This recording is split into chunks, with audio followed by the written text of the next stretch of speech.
Bupati Lombok, Kepala Kejaksaan Negeri Manado, dan Sekretaris Daerah Kabupaten Lombok tiba di depan acara.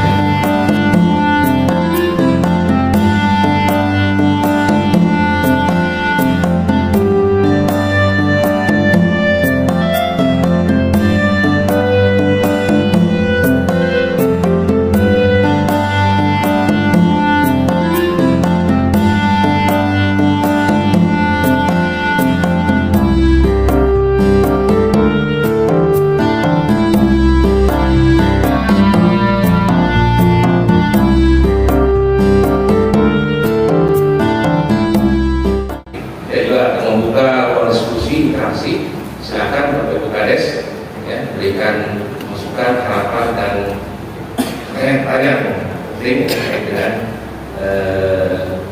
desa.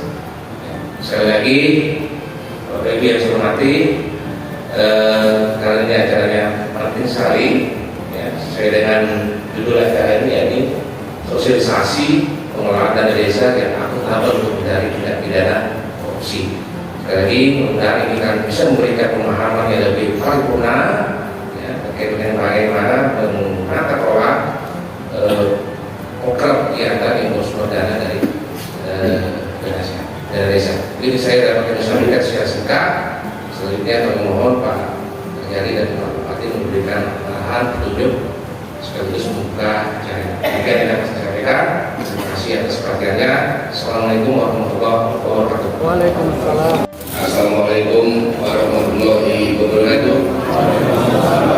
Selamat pagi dan selamat sejahtera bagi kita semua. Om Swastiastu, Namo Buddhaya, Salam Kebajikan. Yang terhormat Bapak Bupati Lombok Barat, dan yang kami hormati ada Pak Sekda, Pak Kadis PD, Pak Inspektorat, dan ada Bapak Ibu Camat, Bapak Ibu para kepala desa Lombok Barat. Alhamdulillah, syukurillah, pada hari ini kita dapat bersama-sama untuk berkumpul di suatu hari yang bahagia ini atas karunia ridho Allah Subhanahu Wa Taala sehingga kita diberikan kesehatan pada hari ini. Dan tentu saja ini dalam rangka,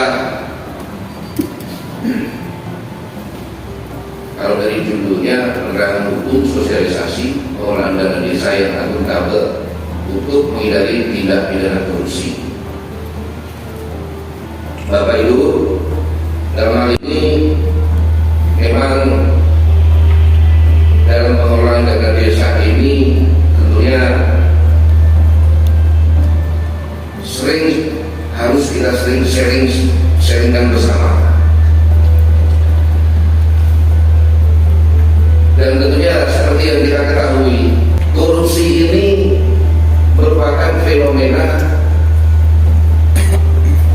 yang masih memerlukan perhatian lebih. Dan sampai sekarang korupsi ini masih tetap eksis. Memang kejahatan yang luar biasa dengan korupsi ini. Seperti yang diamanatkan dalam Undang-Undang Nomor 20 Tahun 2021 sebagai perubahan Undang-Undang 3199. Dalam perkembangannya nanti, izin Pak Bupati, untuk tidak pidana korupsi tidak hanya pada keuangan negara, tetapi nanti perkembangannya akan menuju pada perekonomian negara. Ada lebih luas lagi. Dan nanti mengenai materi teknisnya mungkin nanti dari narasumber kasih ke kami. Terkait apa yang menjadi fokus kita saat ini adalah dana desa. Desa ini secara yuridis diambil dalam Undang-Undang Nomor 23 Tahun 2024. Maaf, Undang-Undang Nomor 23 Tahun 2024 tentang pemerintahan desa dan Undang-Undang Nomor 6 Tahun 2014 tentang desa. Desa diartikan sebagai desa adat atau desa merupakan kesatuan masyarakat hukum yang memiliki batas wilayah yang berwenang untuk mengatur dan mengurus urusan pemerintahan. Dengan posisi tertentu, desa ini memiliki peran yang sangat penting dalam menunjang kesuksesan pemerintahan secara nasional dan pembangunan secara luas. Desa menjadi garda terdepan dalam menggapai keberhasilan dari segala urusan dan program-program dari pemerintah yang diberikan pemerintah pusat kepada pemerintah desa untuk mengelola dana desa. Tentunya membawa manfaat dan terutama dalam pembangunan desa.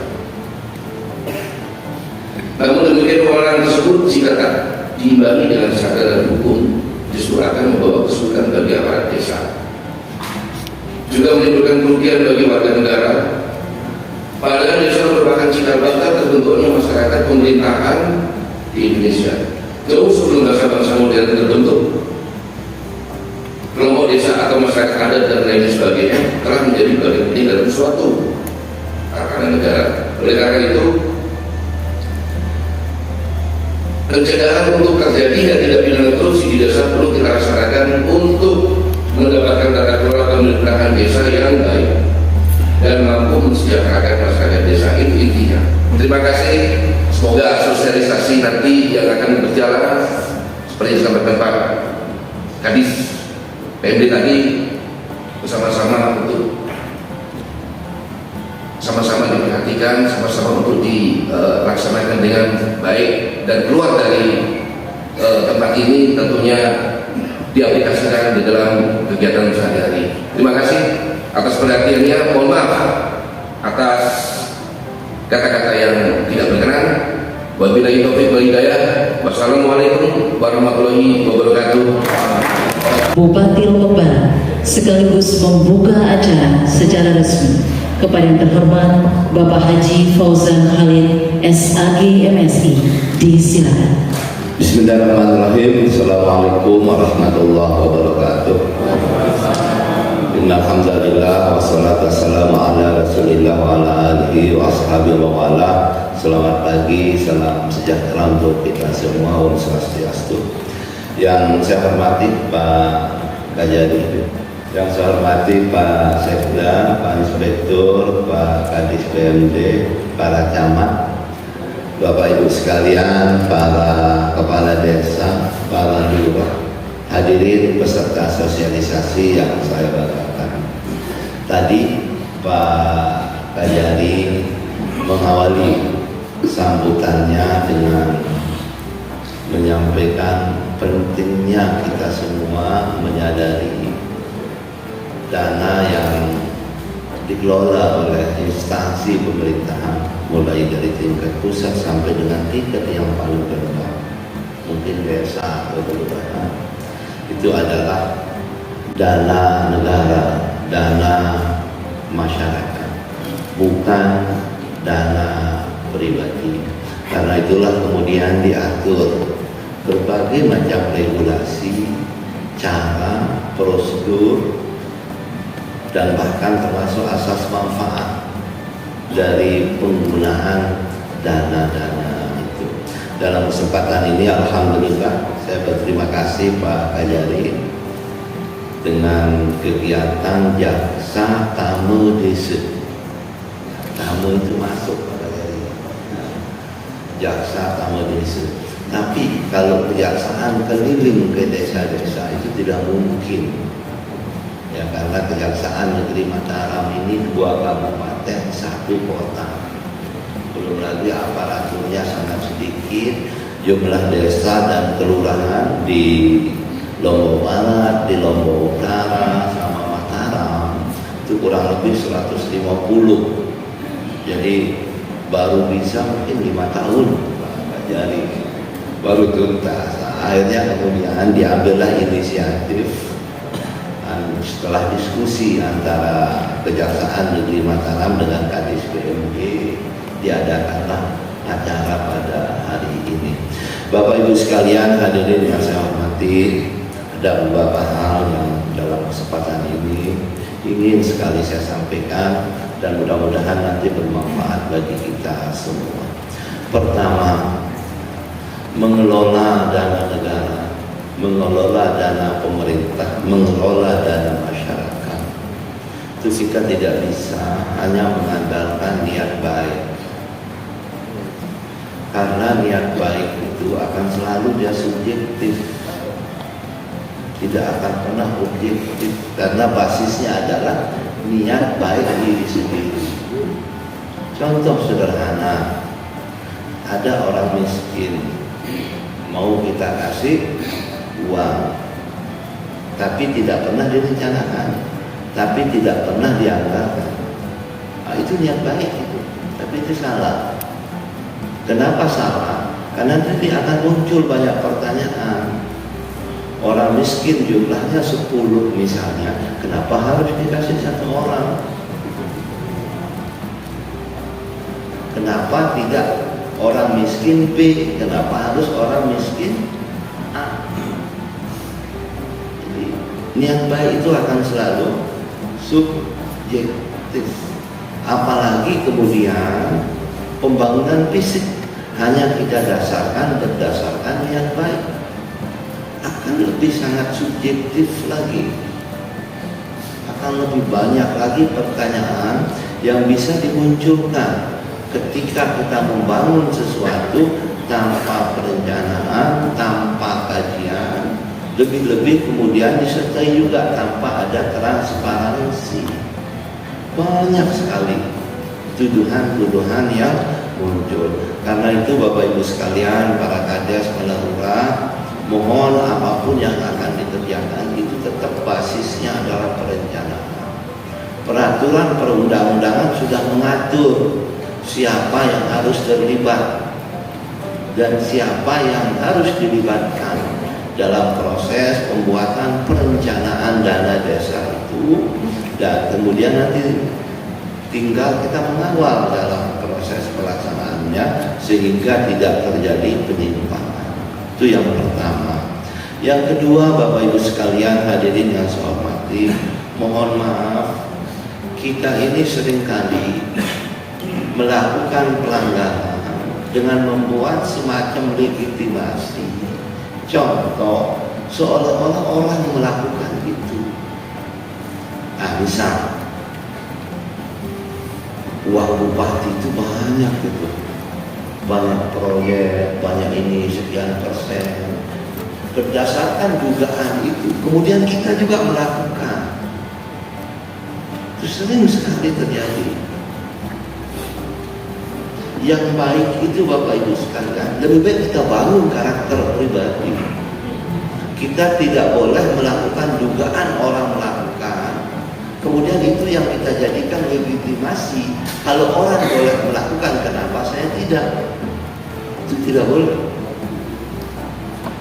Sekali lagi, yang harus kita lakukan adalah diri kita perkuat tanpa mau menduga-duga, tanpa mau melihat, tanpa mau menganggap orang melakukan hal yang seperti kita duga, kemudian itu juga kita lakukan. Dan ini sering kita alami. Dan ini jangan kata-kata, kadang-kadang manusiawi juga.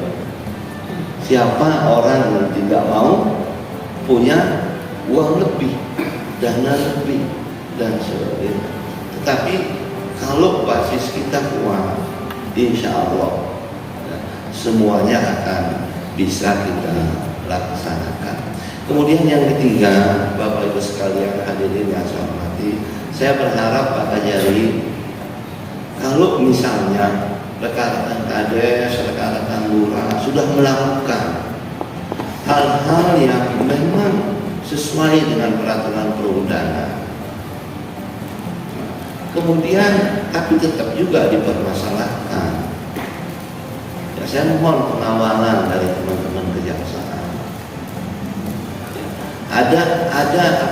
Ada semacam pintu untuk bisa teman-teman desa, teman-teman kelurahan ini dibantu oleh kejaksaan, misalnya lewat inspektorat. Karena saya juga mohon maaf sering sekali menyaksikan seolah-olah dicari, dipanggil berkali-kali, Misalnya dipanggil jam 8, nanti diperiksa jam 2. Belum lagi wartawan sudah nunggu. Ya insya Allah, ya, mudah-mudahan nanti Pak Inspektur ikut membantu, dan memang Inspektur tugasnya itu. Tetapi akan lebih kuat, akan lebih bagus kalau instansi di luar pemerintah daerah itu membantu, memberikan semacam pendampingan, tetapi sekali lagi dengan syarat memang itu betul-betul teman-teman kades, teman-teman kelurahan telah melakukan hal-hal yang sesuai dengan peraturan perundang-undangan. Terakhir, mudah-mudahan acara ini bermanfaat. Saya berharap sekali rekan-rekan kades, rekan-rekan kelurahan menyampaikan ini dan menyampaikan undang-undangnya. Bila perlu contoh kasus sehingga nanti bisa ikut dibedah oleh para panelis, baik dari kejaksaan, dari inspektorat maupun dari PM. Terima kasih Pak Kajari atas inisiasi kegiatan ini, dan insya Allah ini akan menambah motivasi, menambah keyakinan rekan-rekan kades dan rekan-rekan kelurahan. Saya kira demikian sambutan bisa saya sampaikan. Dengan ucapan Bismillahirrahmanirrahim, kegiatan ini dengan resmi kita buka.